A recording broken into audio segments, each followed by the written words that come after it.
On va jouer la Ligue Europa. Je vous l'avais dit. C'est des nullards. C'est des lascars. Xavi, c'est un tocard. Salam, salam les amis. J'espère que vous allez bien. Bah écoutez, moi je vais pas bien de mon côté. Je suis désolé et tout, mais je suis vraiment énervé en fait. Je suis passé par toutes les émotions. Ce match-là, vraiment, on ne devait pas le perdre. On ne devait pas perdre ce match-là parce que ce match-là, il faisait partie des 3 finales qu'on devait gagner. On devait jouer contre on devait battre l'Inter, on devait battre le Bayern, on devait battre le Pilsen pour pouvoir se qualifier en 8e de finale. C'était ça l'objectif du Barça, se qualifier en Ligue des Champions avec ce recrutement XXL. Sauf que voilà, bah, la bande de Xavi et Xavi lui-même, bah, ils ont tout jeté à l'eau. Ils ont tout jeté à l'eau, particulièrement un joueur que je vais citer beaucoup dans ce débrief, qui s'appelle Gérard Piqué. Gérard Shakira Piqué. Commencer par le premier point, qui est la composition du match. Donc Xavi nous a sorti son 4-3-3 habituel, avec en défense bah, Piqué et Garcia. Quand j'ai vu Piqué et Garcia, je me suis dit, oula, l'Inter, quand ils vont bien jouer leur contre-attaque, ils vont nous tuer. Et c'est ce qui s'est passé en fait. Parce que cette défense-là, je suis désolé et tout, mais cette défense-là, elle ne peut pas tenir. Elle ne peut pas tenir la baraque. Il n'y a plus Araujo, il n'y a plus Christensen, il n'y a plus Koundé. C'est mort de chez mort. Et du coup, il y avait à gauche Marcos Alonso. Marcos Alonso, à l'image de lui-même, quand il était à Chelsea. Parce que quand il était à Chelsea, ces 2 dernières saisons avec Tuchel, il a été nul. Et à droite, il y avait Sergio Roberto. Sergio Roberto, il a fait un match XXL. Il a vraiment été performant en fait. Bah, c'était même pas un latéral, en fait, c'était un milieu. Donc il voulait pour s'ajouter au milieu pour mettre plus de densité et permettre d'avoir plus une bonne circulation de la balle. Et voilà, bah, le milieu, il a mis quoi? Il a mis son vieux Busquets là et tout, son vieux ami, bah, Busquets que à chaque fois, en fait, quand l'intensité l'augmente, bah, tu le vois pas. En premier mi-temps, il était bon parce que voilà, c'est des jeux de passe, tout ça et tout. Mais en deuxième mi-temps, dès que voilà, ça faisait box to box, il était où? Dès que l'intensité elle a augmenté, tu ne voyais plus. Tu ne voyais plus. Et je vais enchaîner par mon pote Gavi. Gavi, qu'est-ce qu'il faut sur le terrain en fait? Moi, je ne comprends pas Xavi. Xavi, comment tu peux forcer autant sur Gavi? Ok, c'est un pitbull. Le gars, il ne te lâche pas défensivement. Il fait tout. Il fait la pression, il fait tout. Je suis désolé les gars, mais en fait, offensivement, qu'est-ce que Gavi il apporte à ce Barça-là? Qu'est-ce que Gavi il a apporté à ce match-là? Il n'a rien apporté. Il n'était pas là. Il était nul. Il était nul, c'est un lascar. Pedri, il a quel âge? Pedri, il a 30 ans dans sa tête. Pedri, il peut jouer dans n'importe quelle équipe. Pedri, il est trop fort. Il doit juste, voilà, pour moi, être plus individualiste. Ça veut dire quoi? Ça veut dire marquer plus de buts. Ça veut dire contribuer plus aux actions offensives, en fait. Pas en tant que passeur seulement, mais voilà. Il doit finir. Il doit gérer sa finition. C'est ce qu'on n'a pas géré Rafinha. Rafinha, il n'a rien géré. Sa finition là, son volet là qu'il a mis d'or là et tout. Mais ça, c'est un but, Rafinha. Je suis désolé, mais Rafinha, tu l'as aidé au niveau. Tu joues au Barça. Ça fait 2 matchs que tu es titulaire contre l'Inter. Qu'est-ce que tu fous? Tu fais des prestations médiocres. Tu es nul. Non, vraiment, ces 2 matchs-là, tu as été nul. Tu ne joues pas à la Ligue 1, tu ne joues pas à Lille, tu joues au Barça. Tu joues au Barça, mon gars. Tu dois montrer les crocs comme qui? Comme Ousmane Dembélé. Comme Oussou. Oussou bébé, il a été là. Oussou, il a été performant, il a été partout, il a claqué son but. Oussou, il a fait des crochets, jusqu'à il s'est croché lui-même. Non, vraiment, Ousmane Dembélé, c'est un top player. C'est à part Lewandowski qui a claqué ces 2 buts-là, pour moi, c'est le meilleur joueur du Barça avec Ter Stegen. Bon, on va en revenir. Donc, Lewandowski, il était en attaque. Lewandowski, contre le Bayern, il n'était pas là. Lewandowski, premier match contre l'Inter, il n'était pas là. Lewandowski, là, le match là et tout, 60 premières minutes, il n'est pas là. Lewandowski, dans les grands matchs, il n'est pas là. Lewandowski s'est réveillé que les 30 dernières minutes. Les 30 dernières minutes, il s'est réveillé et il a fait ses performances, il a claqué ses buts. Ok, mais Lewandowski, je suis désolé et tout. Tu es venu au Barça pour gagner ton ballon d'or, donc franchement, tu peux au moins, je sais pas moi, faire quelque chose de plus, quelque chose de digne par rapport à ton nom. Mais pas ce genre de prestation-là, je suis désolé. Enchaîner par le deuxième point qui est la tactique de Xavi. Donc par rapport à cette tactique-là, en fait, bah, on a vu que le Barça, en premier mi-temps, on a dominé le sujet. Donc voilà, on avait 3 défenseurs qui avait la balle qui circulait. Donc, on jouait en 3-4-3 ou 3-5-2. Donc, voilà, en gros, on avait les deux excentrés qui étaient carrément étirés. Et on avait au milieu Sergio Roberto qui venait pour voilà, apporter en plus au milieu avec Busquets. Et devant, il y avait Gavi, il y avait Pedri et il y avait Lewandowski. Et Gavi et Pedri qui tournaient autour de Lewandowski en fait. Sauf qu'en premier temps, on n'a pas eu beaucoup d'occasions pour marquer. Donc voilà, après une récupération de la balle de Rafinha, on a pu marquer le premier but. Je vais continuer sur le troisième point qui est mon ressenti du match en fait. Donc par rapport à ce match-là, en premier temps, on était là et tout, on a claqué notre but. Je vais commencer par ça en fait. Ce que je ne comprends pas, c'est qu'on a mis le but, ok, mais l'équipe, Gavi, non, Xavi, il a jubilé comme si le match était fini.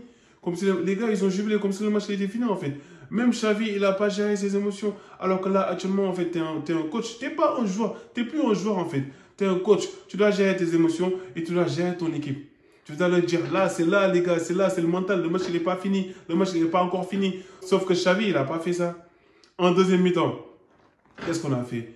La Ligue des Champions, ça se joue sur des détails. C'est des matchs où, en fait, il faut des joueurs d'expérience et il faut gérer ces temps forts et ces temps faibles pour gagner ces matchs-là. Deuxième mi-temps, qu'est-ce qu'on fait? Shakira, bah, il vient, il plante son... Il nous fait, je ne sais pas, qu'est-ce qu'il a fait là et tout. Même les joueurs de district là, même les Benjamin, quand tu pars dans les centres de formation là, ils ne font pas ces genres de placements là. Qu'est-ce que Shakira nous a fait? Shakira a piqué, bah, il a mis en jeu Barella, il a mis son but. Et puis voilà, là actuellement en fait, Inter, ils ont pris confiance.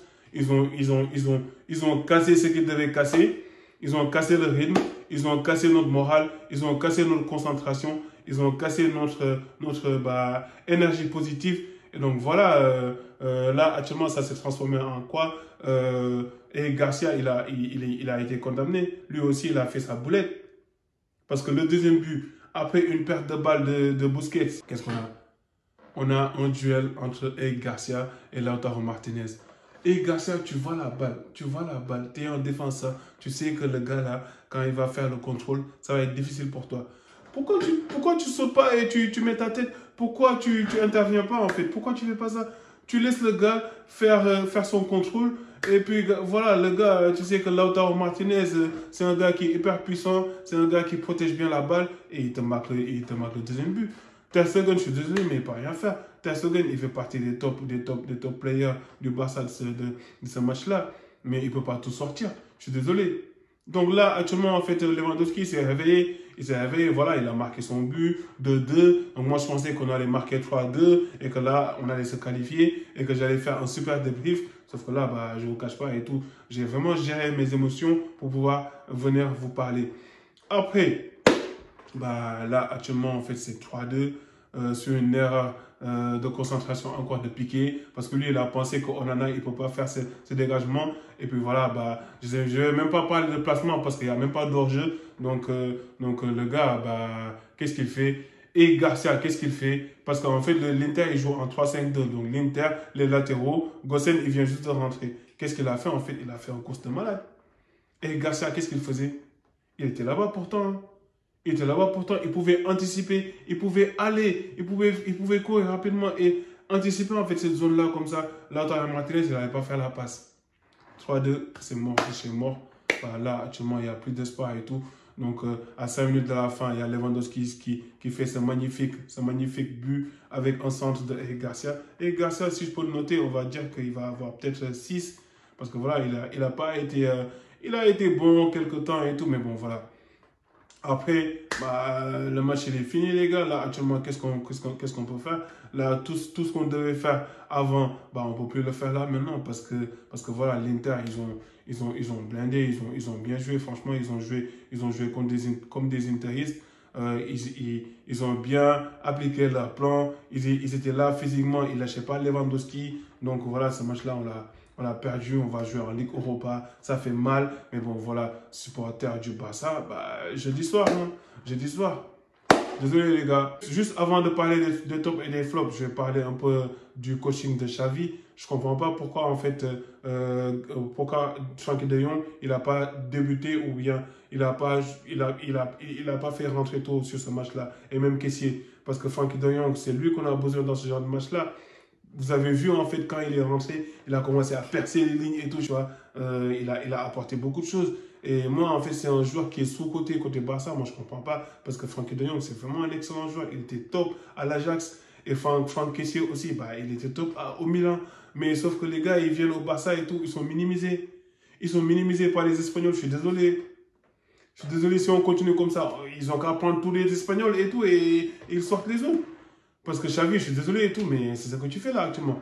Bref, je vais finir par les tops et les flops de ce match. Donc, pour moi, par rapport au top, on a Ousmane Dembélé qui a fait un excellent match. Et on a Pedri aussi qui a fait un match excellent.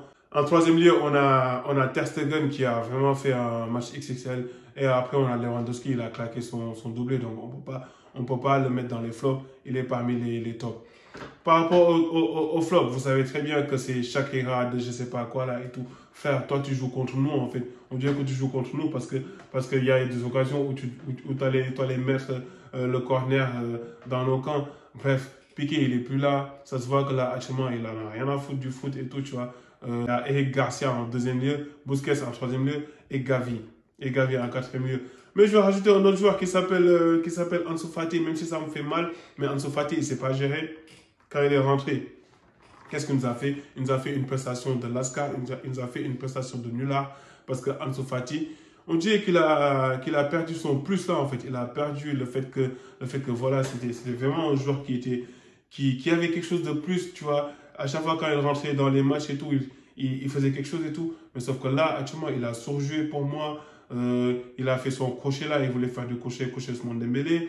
Et l'autre occasion, en fait, il a voulu se précipiter, il a fait faute sur Dumfries. Bref, Barça n'était pas à la hauteur de ce rendez-vous-là, donc on a vraiment été à côté de ce match-là. Donc les joueurs comme Xavi. Et j'espère que c'est des leçons à tirer pour le match de dimanche, parce que dimanche, c'est un classico. Donc dimanche, on va jouer contre le Real. Je sais que Carlo Ancelotti, là, actuellement, il s'est régalé avec les vidéos du Barça. Il va voir que notre défense, on est à la ramasse et que franchement, ça va être hyper compliqué de défendre contre Vinicius, contre Benzema, contre Rodrigo, contre Fede Valverde, parce que voilà, c'est des joueurs qui sont rodés. Il y a Modric qui est derrière et Kroos qui vont leur donner des caviars. J'espère que ce match-là, va nous servir de leçon. En fait, comme ça, on va tout faire pour gagner ce classico, parce que ce classico-là, c'est le match le plus important, en fait, de la saison. Donc, on va jouer contre le Real dimanche. Donc, les gars, dimanche ou lundi, je vais sortir une nouvelle vidéo sur le classico. Et si j'ai du temps aussi, je vais débriefer le match de Man City, Liverpool, parce que ça sera un match électrique aussi. Donc, voilà, c'est tout pour moi, les gars, aujourd'hui. Le Barça, on va faire du goût du adjuvement. On va aller en Ligue Europa, c'est pas grave, les gars. On va regarder les matchs jeudi. Et après, on va laisser les grands jouer. Donc, juste pour finir, les gars, n'hésitez surtout pas à liker, à commenter, à partager. Donc, voilà. Et à la prochaine. Restez en bonne santé. À la prochaine pour une nouvelle vidéo.